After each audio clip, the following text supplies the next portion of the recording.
I'm Sharon Page. I'm DNASTAR's Senior Content Developer, and would like to welcome you to today's webinar, which is entitled Choosing the Best Assembly Strategy for Your Genomic Sequencing Data. Our presenter today is Matt Kaiser, and Ann Stover, who you're going to meet next, will be co-hosting today's webinar. We have some great resources for you on our website as far as answering questions that you might have about what you're going to see today. We have a lot of workflows, and we can't cover them all in detail today.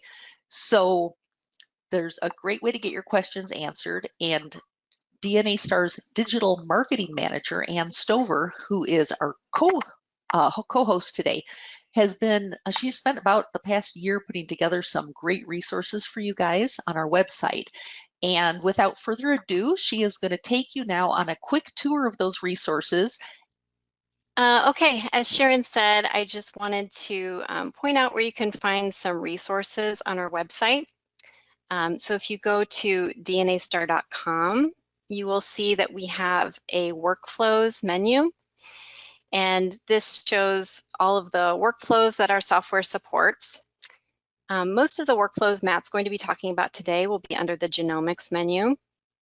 And we have a lot of people doing de novo genome assembly, whole exome sequencing, and a lot of times people don't know where to start. So we've been working to try to consolidate our resources for each particular workflow so that you can find all the resources that we have available for each workflow in one place. So for example, if we look at the de novo genome assembly page, most of these, all of them actually, are laid out in the same way. You can see at the top of the screen, we have an overview video, and this just gives an overview of the workflow. They are typically very brief, usually about 2 or 3 minutes. And if you scroll down further on the page, you'll eventually see this little computer icon, and we have links here to additional resources. For example, you can access the user guide here. And if I click on that, you will go to the help for SeqMan Engine. And this is a really useful resource. It explains every single page of the wizard, every option and different parameter that you can adjust, and explains what all of those options mean. It also has tutorials available that you can walk through on your own using demo data that we provide. Additionally, on the workflow pages, we have other resources such as white papers, past webinars, blog posts, again, all related to, on this page, de novo genome assembly. We also have video tutorials that are available. We have FAQs that we've compiled over time, questions that get asked a lot, we've consolidated and put on this page. And we also have citations of our software being used for this particular workflow in various publications. That's basically all I wanted to show you on these pages. I also wanted to mention, if you are using one of the workflow pages and you think of a resource that would be really useful but it's not there, please let us know. We're always open to developing additional resources. Also, if you have a question that you have that is not answered on the page, you can see down here at the bottom, you're always welcome to contact us. You can call, you can email, and we're happy to help you. So with that, I'm going to turn it over to Matt Kaiser. He's our DNASTAR Senior Product Manager, and he's going to be presenting for the rest of the hour. And again, thank everybody for joining us today. We've got a lot to talk about. In the last release, version 17.1 in July, we really overhauled our de novo genome assembly workflows and introduced some new workflows, refurbished some existing workflows, and as you can see, really introduced some capabilities that we didn't have before. So For example, we have a beta for de novo assembly of long read data. So this is Oxford Nanopore and PacBio, with some other optional things like polishing with Illumina data, post-assembly scaffolding, so some really easy project setup, and then some options that are streamlined into that workflow. And we'll actually go through that towards the end of this webinar.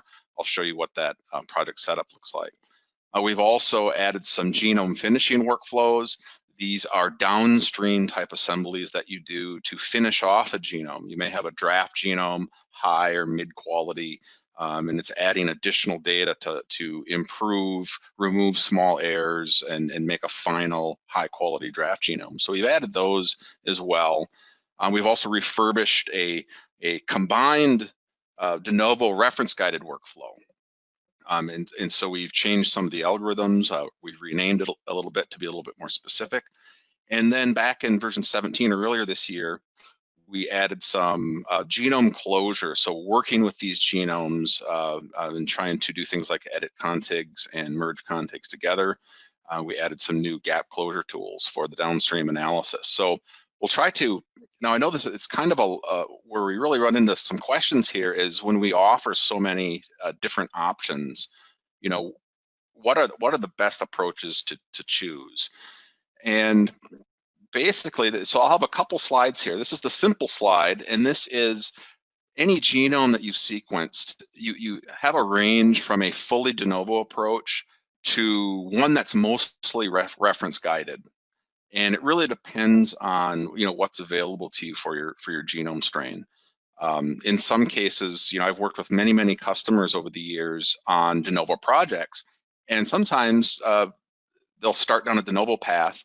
When we do a little searching, we find a reference that's almost identical, and you can align data to it, identify the few differences in the genomes, and very quickly essentially assemble your new genome. In some cases, though, there really isn't a reference that you can use, and that's what a bit of this webinar will be devoted to is, how do you choose the best approach? And a little bit of guidance here is that a fully de novo approach, when do you do something that's fully de novo? For one, it's when there's no close reference genome. Here, I'm going to do a little highlighter here so we can. So let me pick up pen here. I think I can get a pen.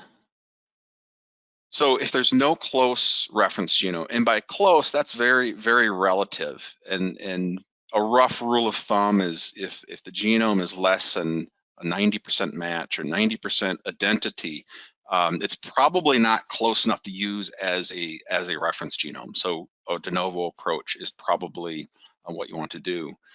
It also, if you have long read data, PacBio or Nanopore, you can get a really nice de novo assembly, right, using that data. You can also, if you have Illumina mate pair data, get a very nice assembly. Now, we're seeing less and less Illumina mate pair data. We still see a lot of Illumina paired end data where the distances between the reads is, just a few hundred base pairs at most. And so we'll show a couple of examples. We'll look at a long read de novo assembly with Illumina correction, and then we'll also look at an Illumina de novo assembly, and then compare that to an assembly that uses a reference to help guide it. So another option then is if you have a reference that's close, maybe a different strain that's related to what you've sequenced, and if it's greater than about a 90% match, it's certainly worth trying it to see, can you guide the assembly of your data? If you don't have long read data, if you have Illumina data, it's definitely worth that approach to try the best possible genome reference and see how it compares to the de novo assembly. And then depending on the number of contigs that you get and scaffolds, you can decide then what the best approach is for you. So again, either a de novo assembly or this combined reference de novo assembly. We are also going to talk about some genome finishing. So if you have a reference guided assembly, or excuse me, have a close reference that is more than 90% match, You might just start there and say, I'm going to use the DNASTAR software and align some more data to that draft genome to try to improve it. And of course, the draft genomes, we have a couple different steps. We have a draft genome or contigs where the match is, about 90%.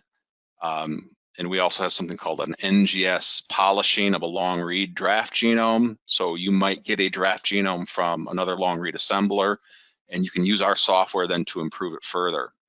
And so really it's this kind of range of assembly options that this flow chart actually is the decision tree that I've just described. We have a new slide that our marketing created with help with development. And this is really the decision tree behind which assembly algorithm to choose. And we won't go through every step here, but you can see the starting point is right here. It's, do you have a draft genome, from either DNASTAR or from some other assembler? And that's really where it goes, it forks immediately. If you have that draft genome, you go up to this top part, and that is kind of genome finishing. We're either going to polish a draft genome or we're going to try to improve and close small gaps and fix errors. If you don't have the draft genome, then we go down this other path, right? And this other path is, what type of sequencing data do you have? So I'm looking right here. And so then the type of data that you have helps decide what the best approach is. If I've got long read and NGS, that's over here, then I can do a Denovo long read assembly followed by polishing and get a great assembly, right? So that's one, we're going to look at some of that data today. If I only have long read data over here on the right, then what will happen is we'll de novo assemble it, but that assembly will still have quite a few errors in it, right? The long read data is not that accurate on its own. And so you end up with a draft genome. It still have big contigs, and you could decide maybe that meets your needs, or you may use that draft genome and at a later date feed it back through a polishing workflow, right, in the second step. And of course, you may have generated that long read only assembly in another pipeline. And again, you can feed that into this polishing step that's up here in the genome finishing. And then, of course, if you have NGS data only and you have a closely related genome, you could try this combined reference guided de novo, or if you have NGS only, you just do a de novo assembly of it. So it's really depends on the type of data that you have, whether or not there's a reference present. And really, you might try multiple approaches. These assemblies go fairly quickly, and then we can evaluate them and decide what the best approach is. So this is kind of the whole decision tree here. So here's just a little bit of results. So I'm using a genome, an E. coli K12 genome, using the three different approaches. And again, the three approaches are de novo Illumina, which is this first data set, then de novo nanopore with Illumina polishing, and then just taking that Illumina data and using a close reference strain, a strain that's similar to this K12 strain. So just to give you an idea of what kind of results, so if we look at this first data set, it's Illumina 2x300, so it's regular paired end Illumina. And the result that we'll get is a contig N50, which is a really good measure of the quality of a de novo assembly. With the larger the number, generally the better the assembly. And contig N50, kind of in layman's terms, is it's the size contig that contains 50% of your sequence data. And so you want this number to be big. If it's 20 KB instead of 200, either your genome is highly repetitive, which could be highly fragmented, or there's some other issue with your de novo assembly, and you'd want to investigate that further. And so it's highly variable between genomes what this contig N50 is. With E. coli, this is about as good as I've seen with Illumina data in this size range, and it's about 51 contigs to get the genome size. This data doesn't create scaffolds very well. It's got short pair distances, so we get 12 scaffolds. So the end result is nice big contigs that don't scaffold particularly well, right? So for some people, that's all you need. You don't need to close the genome all the way, and this is really an end result that you're satisfied with. Now, if I take long read data, some nanopore data, and Illumina, you can see that the contig N50 is an order of magnitude larger. So we get one or some very, very big contigs, right? And in this case, there's 8 contigs, and they all go into one genomic scaffold. So the result then is pretty much the complete genome, 100% of the genome, still in a couple of pieces. This varies a lot as well, this 8 contigs. Some data sets, it goes just into one contig. If it's less repetitive, there aren't as many ribosomal operons, you might get just one single contig as a result. But it's more typical to have a handful of contigs when we're done.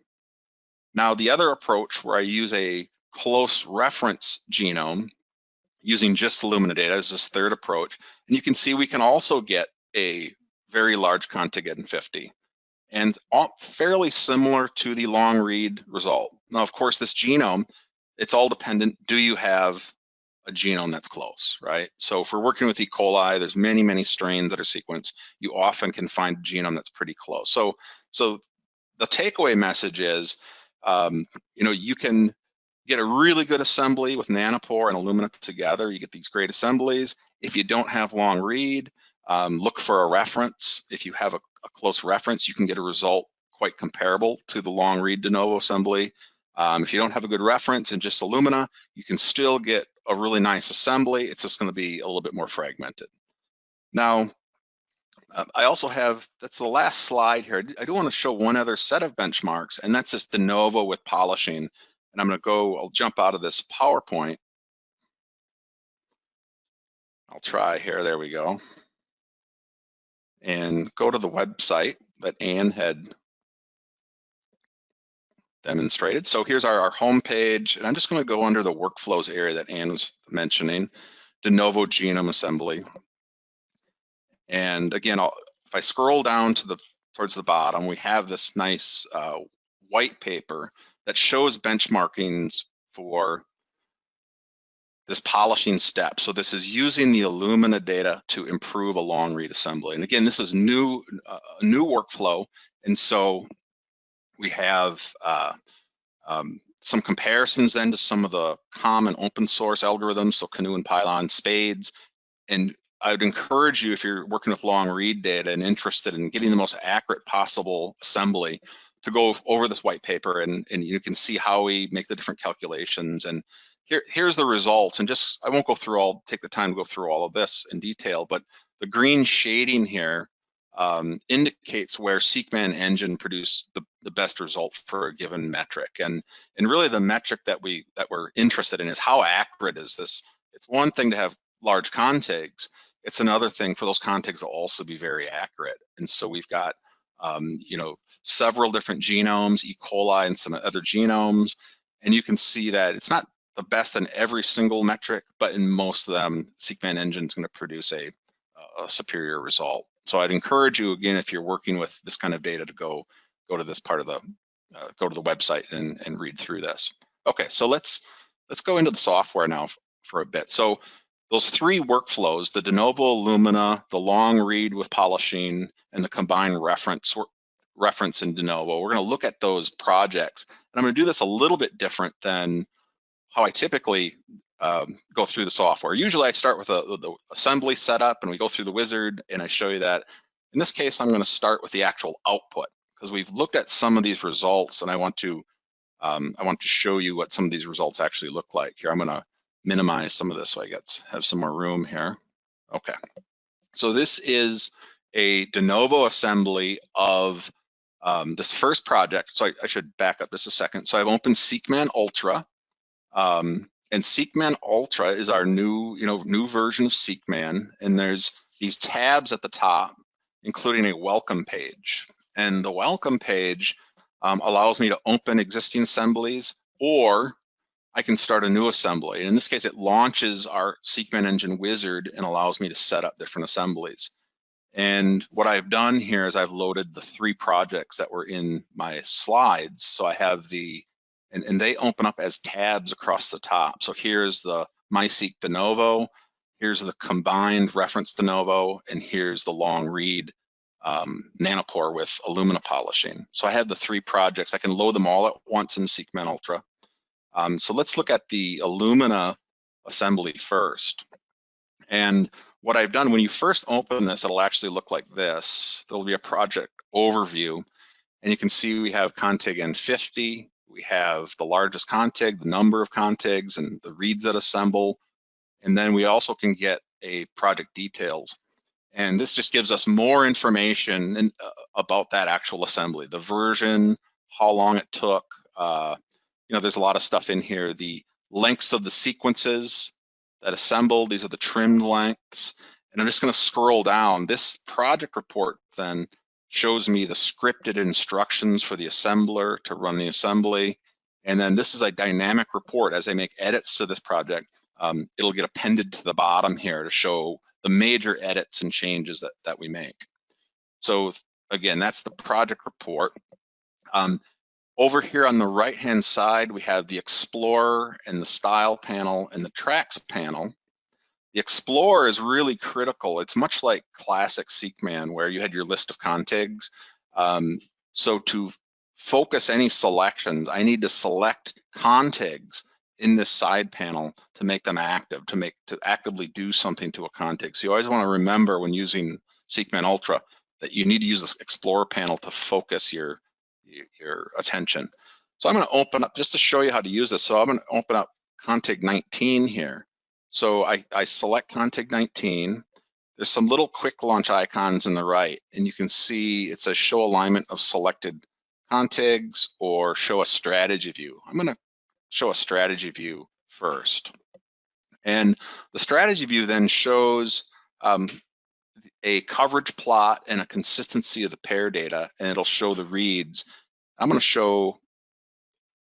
to the Style panel now under strategy view, and I'm going to show all the reads just so you kind of see what I have here. So I'm going to scroll down, and we can see here's all the reads that were used to build this contig. And the pair consistency is just telling me that we have consistent pair. And you can, if you look here, I'll zoom in a little bit. I can zoom, and you can see these kind of paired reads, right?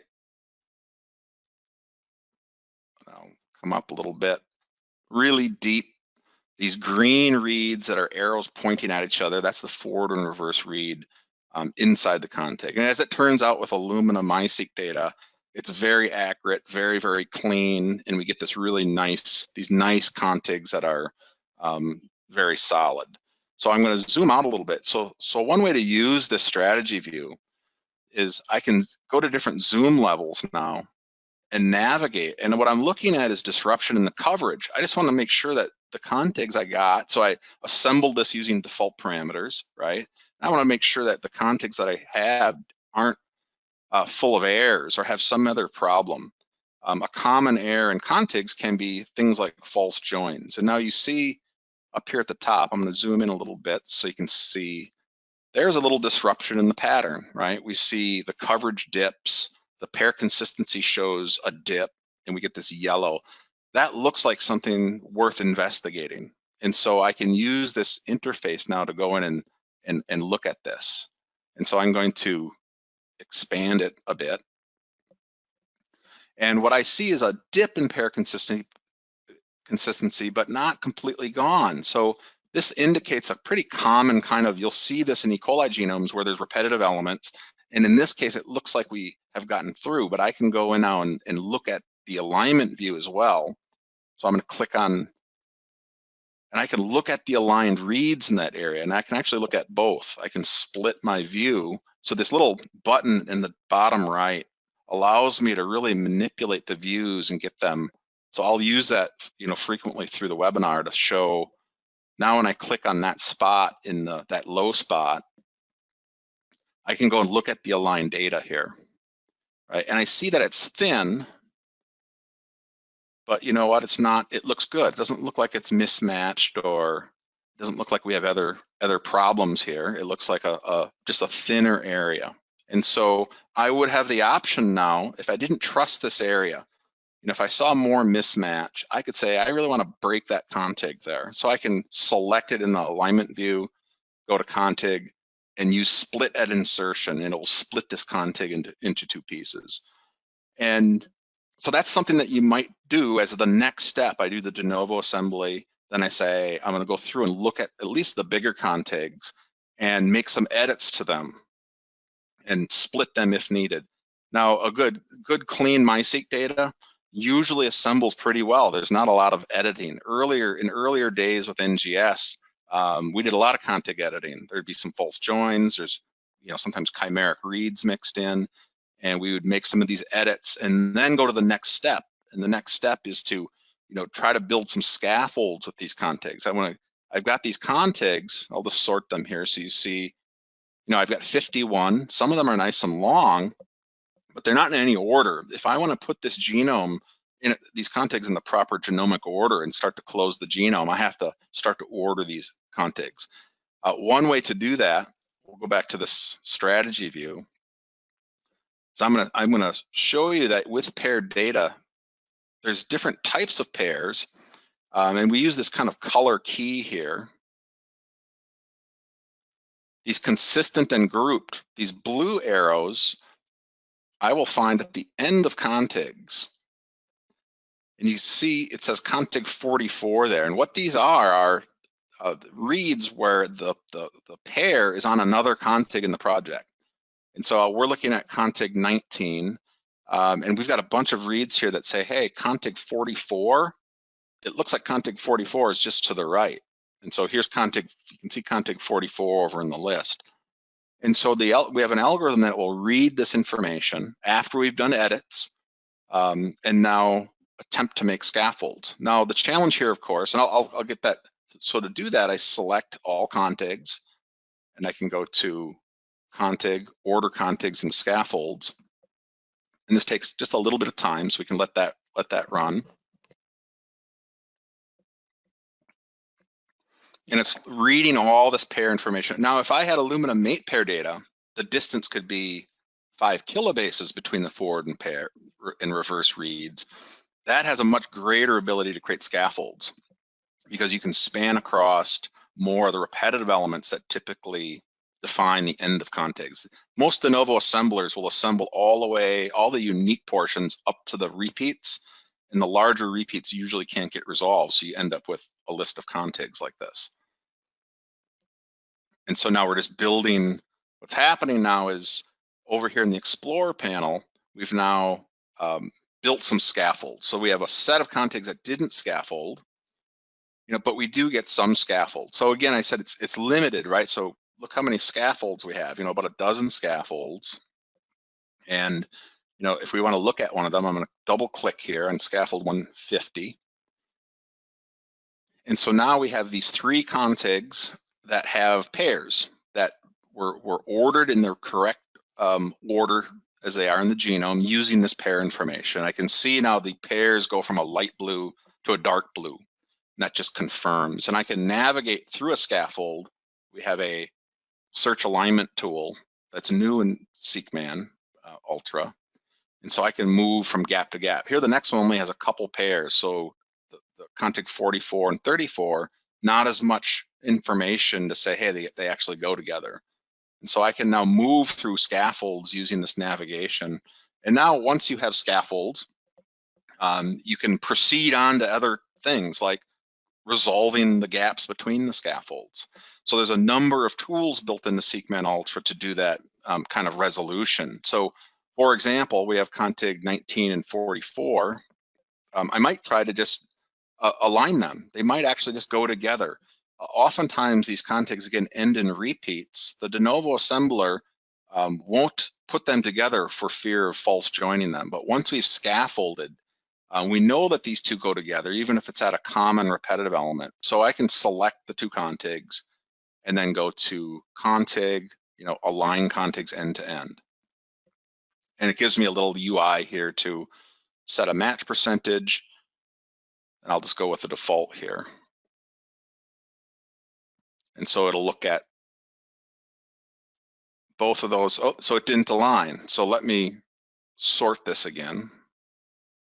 I think I had it unsorted there. I had the wrong 2 selected. Let's go to 1944. And it'll tell you if they don't align, and you can try other things. So for instance, you can try trimming the very end. Sometimes in some data sets, you get edges on the contigs that have mismatches, and it'll prevent them from merging using an alignment algorithm like this. And so now I actually selected the correct 2 contigs and they merge together. I can go back to my project report and just see what happened down here in the bottom. And I get some information. There's my ordering of contigs. A bunch of contigs got reverse complemented, aligned 2 contigs end to end. We merged the 2 and it tells you what the offset was. So you get a record of the contigs merging. And let's go back here. So now let's go to the next gap.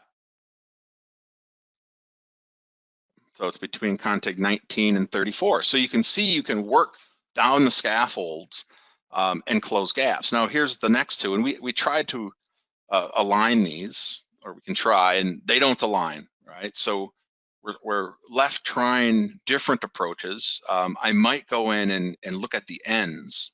So I'm just double clicking on the ends here, and I'm gonna set the view up to be a little bit more so we can look at everything together. So here's a view where I can look at the strategy view at the top, and then I can look at the contig. By double clicking right on the ends, I can see what's going on the very end. And I'm just doing a little bit of, so these views are extremely flexible. So now I'm looking at the end of contig 19, this downstream end, and then I'm looking at the start of contig 34. And you'll notice that on contig 34, we've got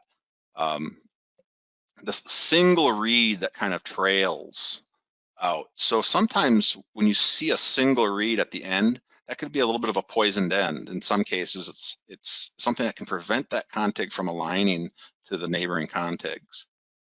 And so I'm just manually trimming the end here. And it actually is updating this strategy view at the top. So if I zoomed in on that gap, I would be able to see, that little tail that was trimmed off. So it's just a fantastic tool for visualizing contigs and working with them and making edits, in a project like this. So just to skip ahead a little bit, these 2 contigs won't go together, so I can try to trim it and align it again. I know I've tried before, they don't go together. So another option is to add additional sequence data. And so it's kind of a last resort. You try everything to close without having to add more data, but sometimes there's a few gaps where you just don't have the data and you need to add some data. There's a couple different approaches. One would be to design sequencing primers, right? Or PCR across this gap and generate an ABI read and add an ABI read to close the gap. We know that it's close together because these paired reads can span it. So they have to be under 1,000 base pairs apart. So we know it's pretty close here.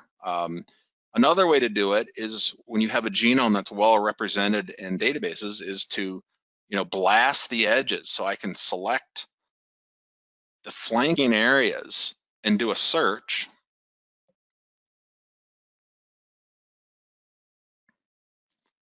And, well, where's my search window? Hold on just for a second. Might not be coming up with the go to meeting. Well, so I can blast this area, apparently not with go to meeting running though. And I've actually done this already. So I get in this bottom panel, a jobs panel.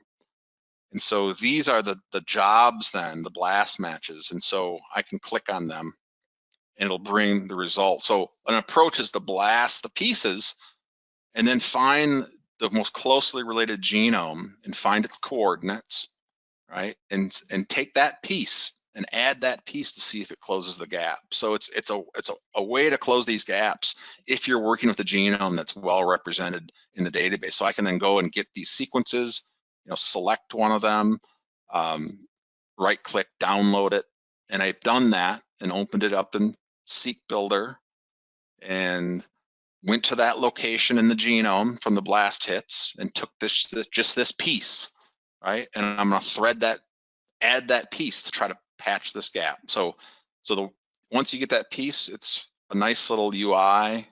I can select those two contigs, go back to config. Again, it could be this blast approach, or it could be a Sanger read that you generate, or some other data that you have.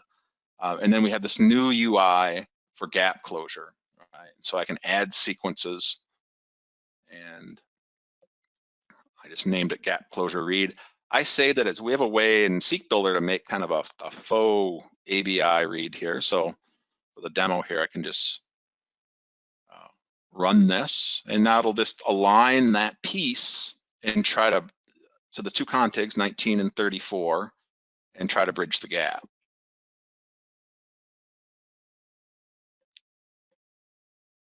And I don't think this typically takes too long, so we can, now I could, Sharon, if you're listening, if any questions came in up to this point, while we have a little bit of a pause, I would certainly answer any questions that have come up.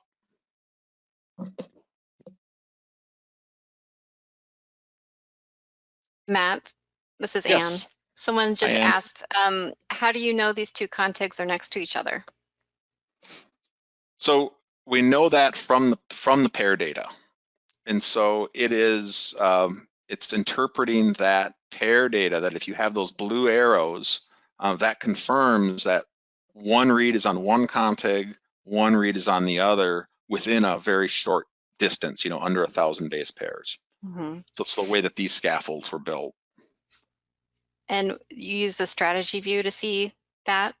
Yeah, we use the strategy view to see that. And I'll jump back to that. So the question came up, once I get this add sequences to close gap, then I'll go back and we'll take a look at that. Mm-hmm. So you can see this little wizard then, it says it's successful, that read was, gives us a little bit of a 100% matched. I'm just gonna finish that. And we can see here in our view now, we've bridged the gap on this with that read. And I just changed the view now. So now in scaffold 150, we've got a single contig. We closed two gaps on it using two different approaches. And we can visualize, there's the gap closure read. It's this fake ABI read that I made, but that's why the peaks look so nice.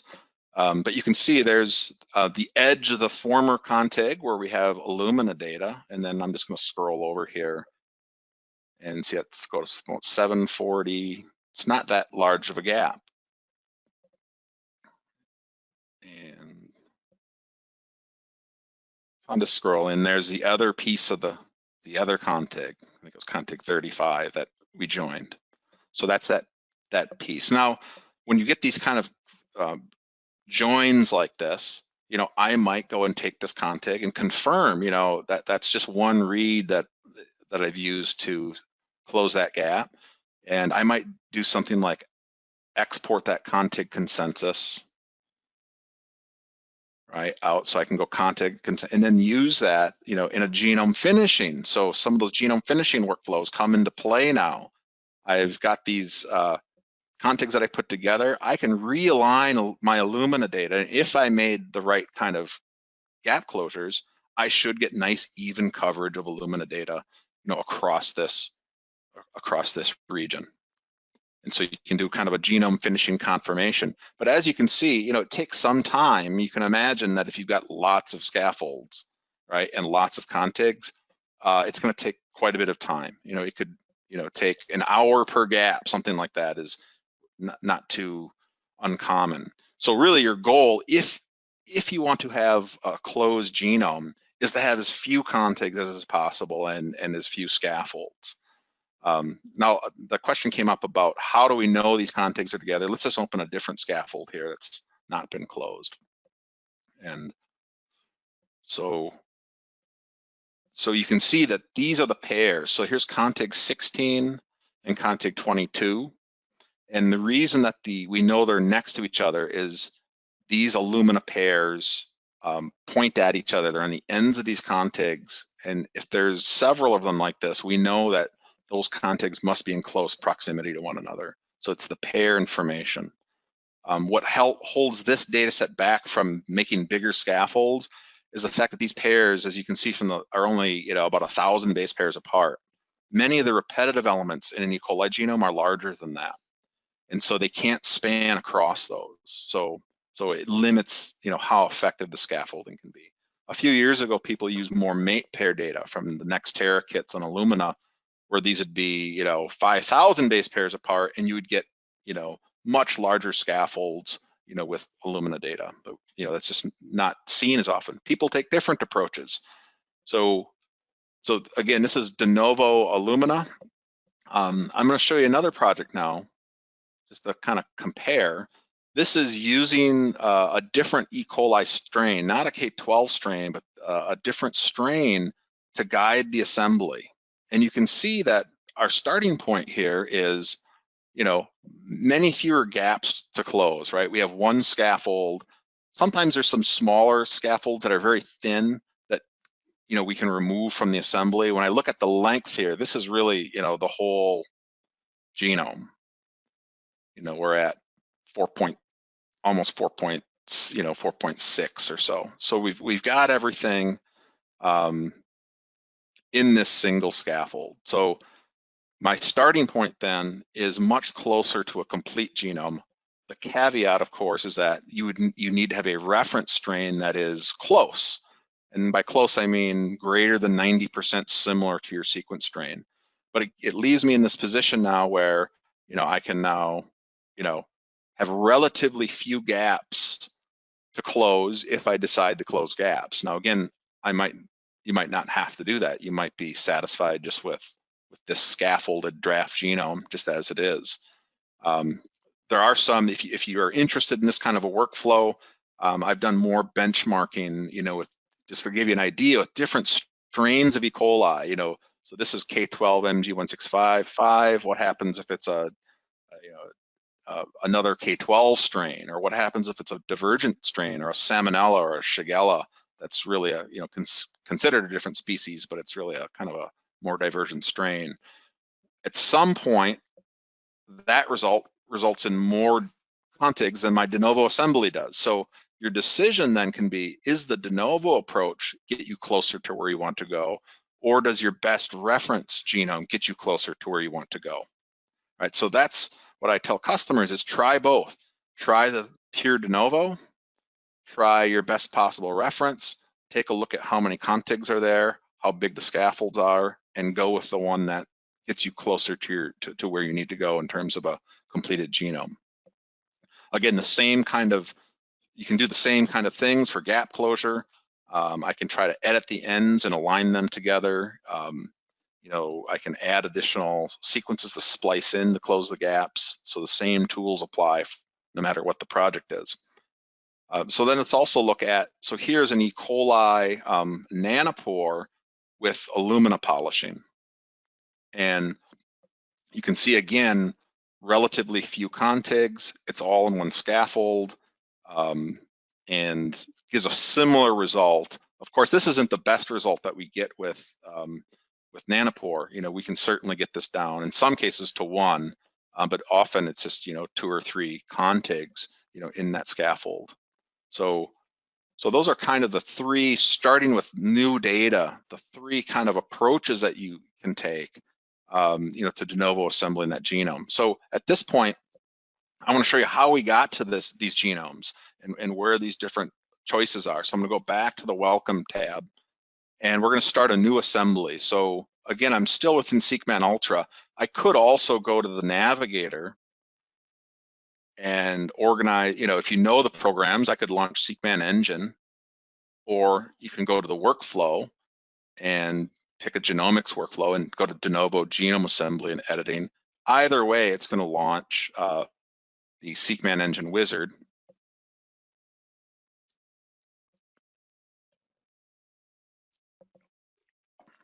So now we bring the wizard up, and you can see that under Denovo assembly and finishing, we have broken down by read technology. And under NGS base, we have our Denovo assembly that we looked at, and we have some finishing assemblies. So when we hover over that, that's aligning NGS data to a draft genome to correct contigs or misalignments, and then a further refining version of that. And here's our combined reference guided Denovo assembly. So we have several of these NGS-based pure Denovo using a reference and 2 finishing workflows. Under PacBio and Nanopore, we have just Denovo assembly with no polishing or short read correction. And then we have Denovo assembly and polishing. And then we also have a workflow if you already have a draft genome and you're working with Nanopore, just a polishing workflow where it goes right to the polishing step. So just to kind of show you how this works, I'll go to NGS-based Denovo assembly, and the wizard then just sets you up. So we're going to add some paired Illumina data. And you can see our pair distance is 1,000. This is standard data. And we have pre-assembly. We can limit the input reads, and that can be important. I'll show you why at the end of this wizard. We're going to remove common adapters. You can do repeat and contaminant scans. We'll just leave it default. You do have to enter a genome, estimated genome length. I'm just going to leave everything default, which usually gives a nice result. And pick an output folder. Okay, so we're just getting to this last page here. So what this new version that we introduced earlier this year does is it assesses your hardware on your computer. It looks at how much, and for a Denovo assembly, how much RAM do you have? And then it looks at the size of the genome and the amount of data that you're attempting to assemble, and it makes an assessment. Do you have enough RAM on this computer? So the estimated requirements, I can see here that the input read base is 1.5 gigabases. So the coverage, if I use all the data, is over 300x. And so that actually bumps up the estimated memory usage to 9.4 gigs of RAM. But I have 16 on my laptop, so I would be okay to run this locally on this computer. If you get flagged, if it says, hey, you don't have enough RAM to complete this assembly, then there's also the cloud option. And the cloud option is very seamless. It will, if you click run assembly in the cloud, it'll zip your files up, upload them to an Amazon cloud computer, run the assembly, and then bring them back down all in automated fashion, which has been really a nice option for customers that just don't have enough memory on their computers. And it allows you to run an assembly up on the cloud and not occupy your local, I don't want to run a big Denovo assembly on my laptop if I'm using it for other things. So I can get these assemblies done, at the same time. So, and it's also really improved our success rate on our Denovo assembly. So when we introduce this, it's, dramatically improved the overall success rate for our customers. So so then when this is done, it will, open in a tab. We can open it in a tab in SeqMan Ultra and have another project. Now I can also set up another, if I just do a start over here in the wizard. So that's just basic Illumina. Let's go to a long read where there's some new things to talk about here to finish up the webinar. So Denovo assembly and finishing. This combined reference Denovo, it's almost the same as Denovo, except we pick a close reference. So there's one extra page in the wizard. I won't go all the way through that, but we'll go to Denovo assembly and polishing. So the new beta workflow that does this. So we input our long read sequences. So we're going to pick Nanopore.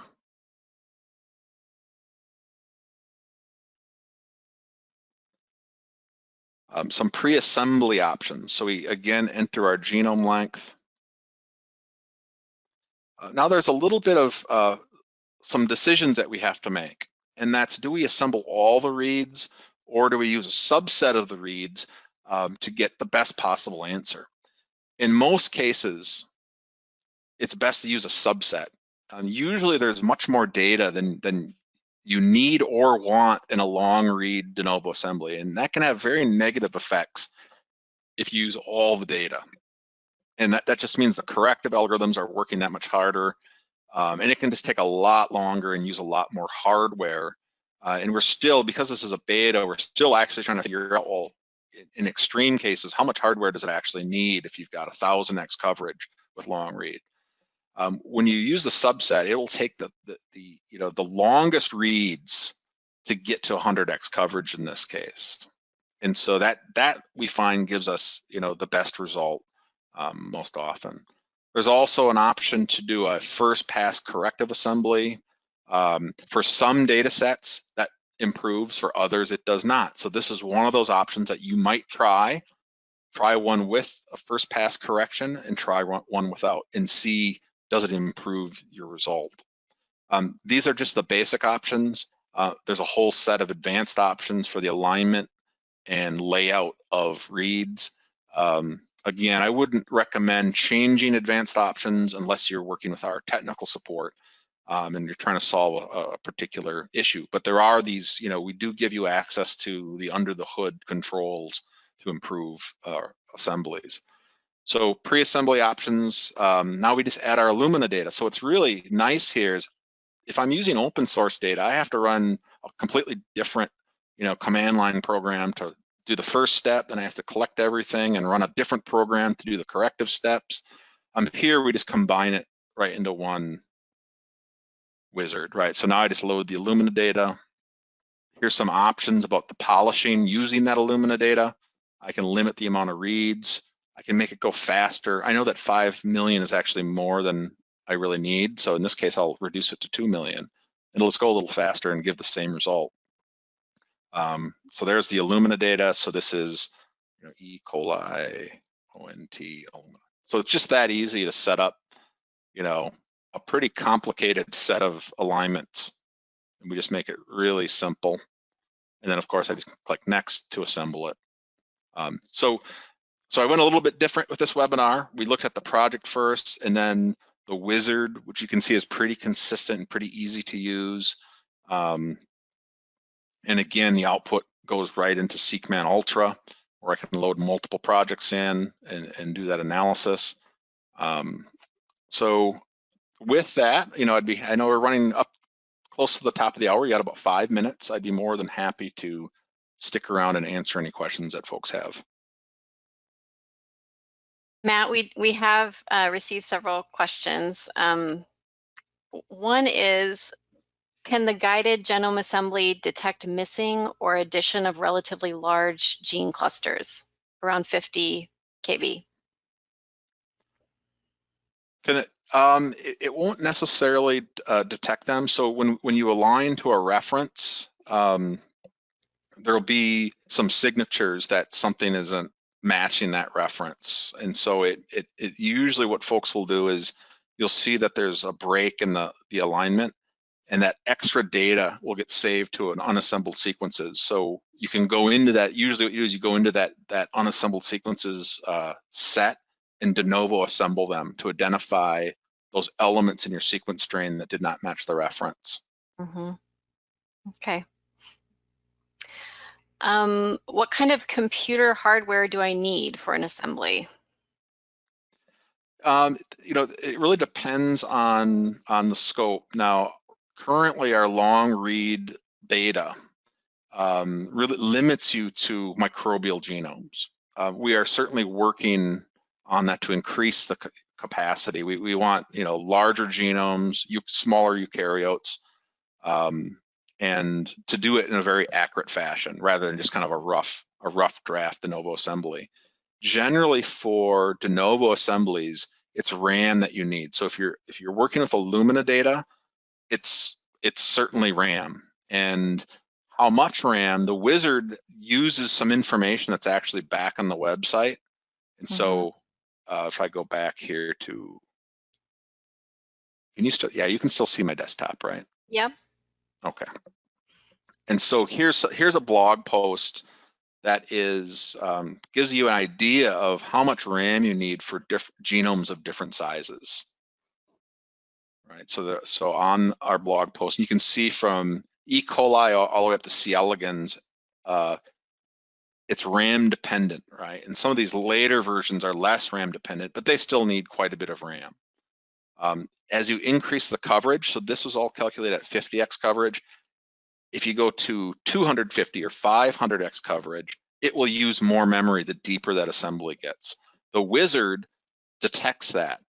And so if you've got a really deep assembly, it will double or triple the RAM calculation that's needed. So it really is a RAM limited function. The Oxford Nanopore in PacBio is not as RAM dependent. So Illumina, this is all Illumina. Oxford Nanopore, not as RAM dependent. Again, I would start probably with a 32 gig RAM machine if you're doing a lot of de novo assemblies. But if you have specific questions on, with your genome size, we can try to answer it specifically. Someone also asked, and I'm not sure which assembly they're talking about, but they asked what input files you used. Was it FASTA or BAM or? Good question. Yeah, for the Illumina, it's a Illumina FASTQ format, so the standard FASTQ. For the Nanopore, it's a FASTA file. Okay.